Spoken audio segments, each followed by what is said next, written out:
thank you, ambassadors, and the many friends of Israel from the Christian world. This is the city and the land where it all began. The Judeo-Christian tradition that promoted the belief in monotheism, a single God, that developed the idea of the sanctity of life, the sanctity of individual life, the idea of freedom.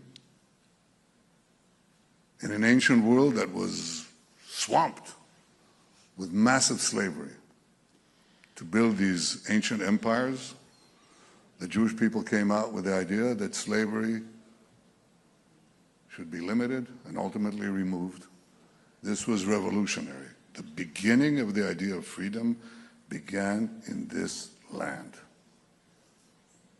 And that idea spread throughout the centuries, and especially in modern times, and changed the world. It gives hope to the world. It gives meaning to our lives.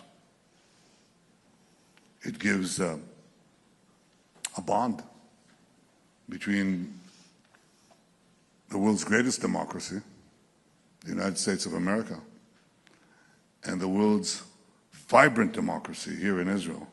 And that's a partnership that is bonded in faith, in history, in tradition. I had the great privilege of being invited to speak at the joint session of the American Congress. And I look on the wall and I see the quote from Moses. That's our common tradition, our common wellspring. We're immersed in the Bible. We live the Bible. We have a future because we have a past. And that past is shared by millions, hundreds of millions around the world.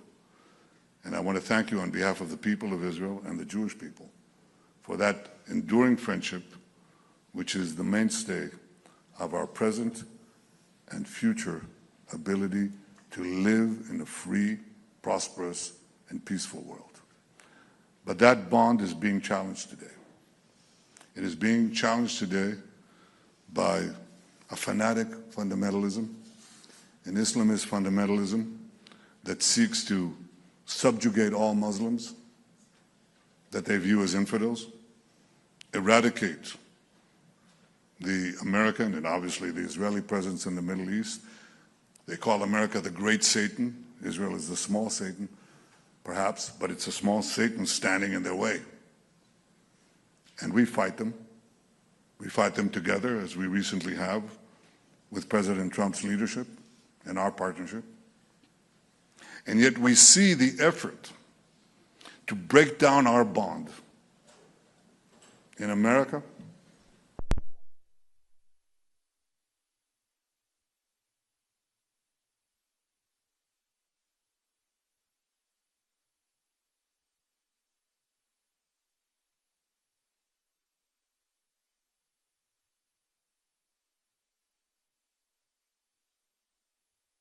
campaign of lies.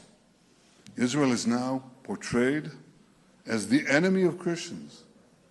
And the enemies of Christians are portrayed as the friends of the United States. Iran, a friend of the United States, an innocent victim. The Muslim Brotherhood, who chant death to America alongside Iran, friends of America. Hamas, these monsters who burned babies, raped our women, beheaded our men, and chant death to America, friends of America. Israel has a thriving Christian community, the only thriving Christian community in the broad radius of the Middle East, where Christians are not tolerated, they're cherished. You can light Christmas trees in Nazareth. But in Bethlehem, the birthplace of Jesus, when Israel left and the Palestinian Authority came in, the Christian majority shrank from 80% to under 20% because there was no more Israel to protect them. We cherish our Christian friends. We protect the Christian holy sites.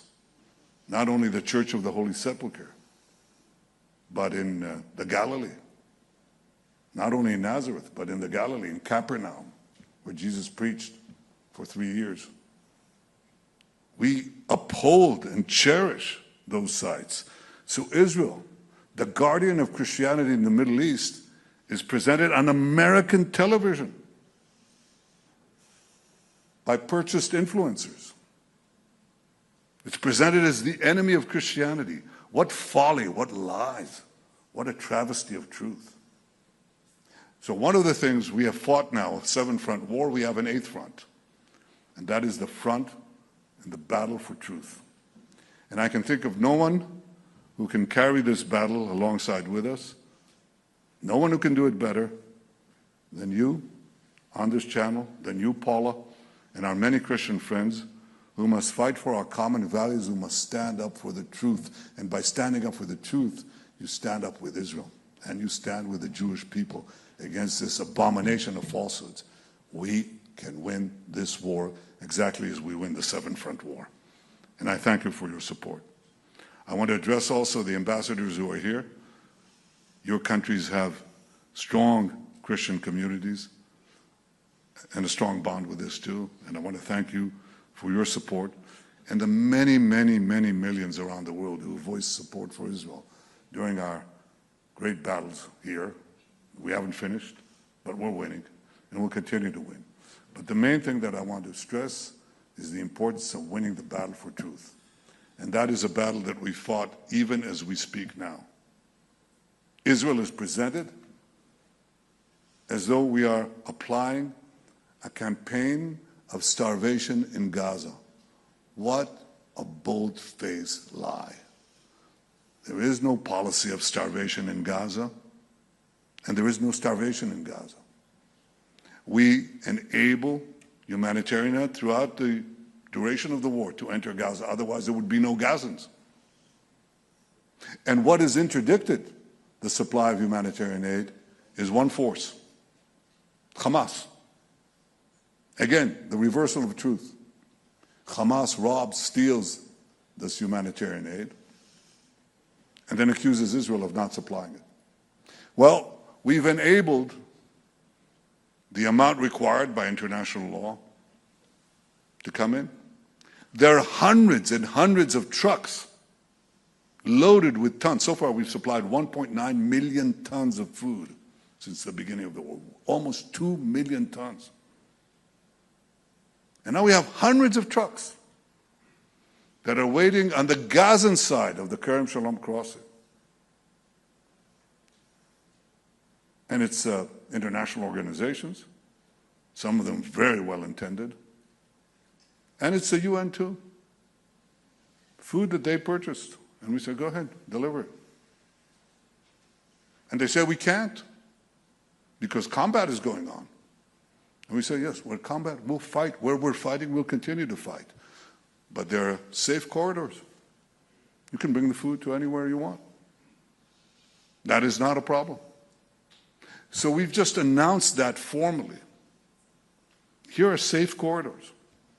And the UN has no excuses left. No excuses left. Stop lying. Stop finding excuses. Do what you have to do and stop accusing Israel deliberately of this egregious falsehood. There is no starvation in Gaza, no policy of starvation in Gaza. And I assure you that we have a commitment to achieve our war goals. We'll continue to fight till we achieve the release of our hostages and the destruction of Hamas's military and governing capabilities. They shall be there no more. We shall not have any more of these massacres. We shall not have any more of these monstrosities. We stand for human freedom and human life, and that is not commensurate with Hamas or with Iran, other Iranian proxies. We have fought this battle together. We shall win it together. And I want to assure you that we have great faith in your faith and in our faith. We have a common bond. It is strong. It is something that represents the vast majority of Americans and the vast